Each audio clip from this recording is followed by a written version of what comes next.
I got it. Hey guys, so this is the last video, all right? And this is going to talk about, it's one of our hardest examples when it comes to the application problems. So this is example number 9. We are flying in a plane. We're going from LA to New York. Super exciting. So one thing I want you to write on your paper, when we have these type of problems where it's talking about distance and rate and time, wind current and river current or whatever, you want to make these little charts. So you look at my chart here on the board.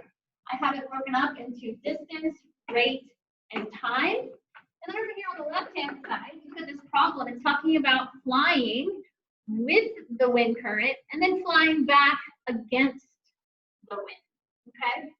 Those are the two categories I have. And you might see on like some boat problems where you're traveling a boat, you'll see with the current, against the current, so kind of similar concepts. So one thing I hopefully you know at this point that's going to help us solve this problem is that the distance is equal to rate times time. So that's one thing we have to keep in mind. So distance is equal to rate times time. Okay, that's one of the main things that we're going to utilize here to set up our system of equations. So how do we fill out this chart? Well, let's look at the problem. So flying with the wind from LA to New York takes 3.75 hours. Light bulb should be going off. That's time, okay? So if I'm going with the wind, if you notice the distance from LA to New York is 2,500 miles. That distance will stay the same. With or against, we're still traveling the same distance. I'm going to go ahead and put 2,500 in for distance. Now, with the wind going to New York City, he said it takes 3.75 hours. So I'm going to go ahead and fill that in. Then the trip home against the wind is also going to take a little bit longer because we're going against it, is 4.4 hours. Okay, the one thing we have left to fill in is the rate. So if you look at the actual question, they want us to find the airplane speed and the wind speed. So what I'm going to do, this is one of the harder columns to fill out, but if you kind of learn it in one example, it'll simulate the same thing when you see similar problems to this. So I'm going to let the airplane speed be x, because I don't know that. And my second variable, I'm going to let be the wind speed. Okay, let's go back to our chart here. When we're with the wind, I can actually take my airplane speed and add it to the wind speed. And that's going to help me get there a little bit faster. So under rate here with the wind will be x plus y. Then on my way back home, going back to LA, I'm against the wind. So it's actually going to be taking away from my speed of the plane. This is going to be x minus y here. Hopefully you're kind of seeing that how we're going to go about doing this.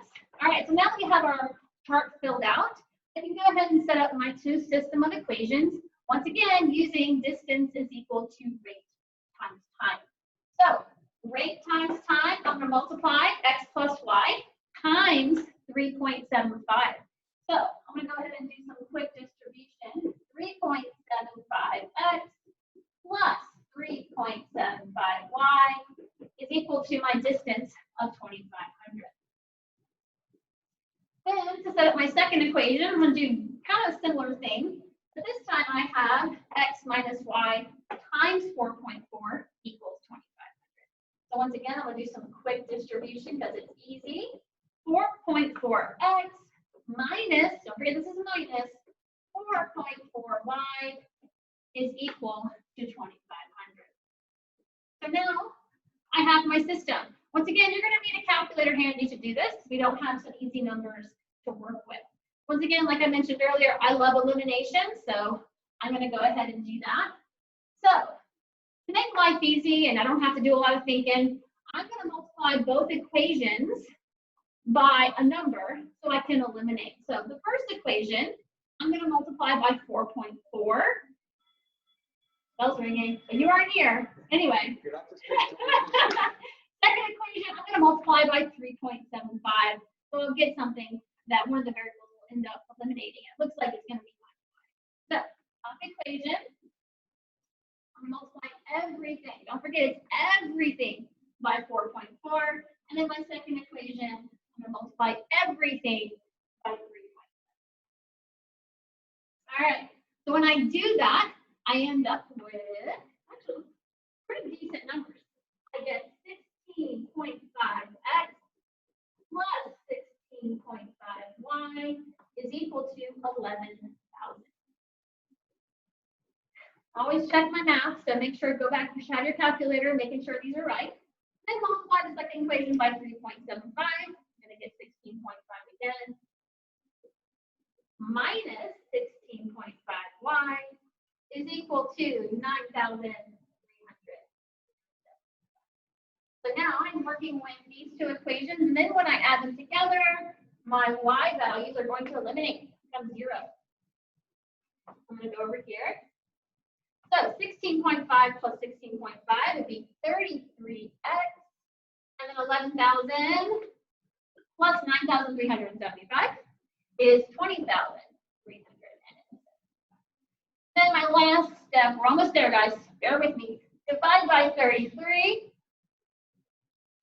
and I get my little squiggles for approximately 617.4 miles per hour. And that is my airplane speed. Pretty fast, which makes sense. This is an airplane, so it should be going that fast. Almost done, guys. You have to solve for the wind speed. So I'm going to go back up. Either equation will work. You can plug it in, the 617.4 into the first equation, or the second equation for x. Doesn't really matter. So I'm going to speed up this process. When you do that, I went ahead and just chose the first one. I substituted that in for x, and you end up getting a wind speed of 49.3 miles per hour. So when x is 617.4, your y value should be 49.3 miles per hour. So those would be your two answers. They make sense in context of the problem, which you should always be checking, by the way. Think through it. Do those answers make sense? And to me, they do. I check my math and I know it's right. So, all right, guys, that's it with 7.1. Make sure you do the homework. I've uploaded that to Upper Web, and so Mr. McElhaney. And then we'll take questions later. Bye, everybody. See you guys. All right.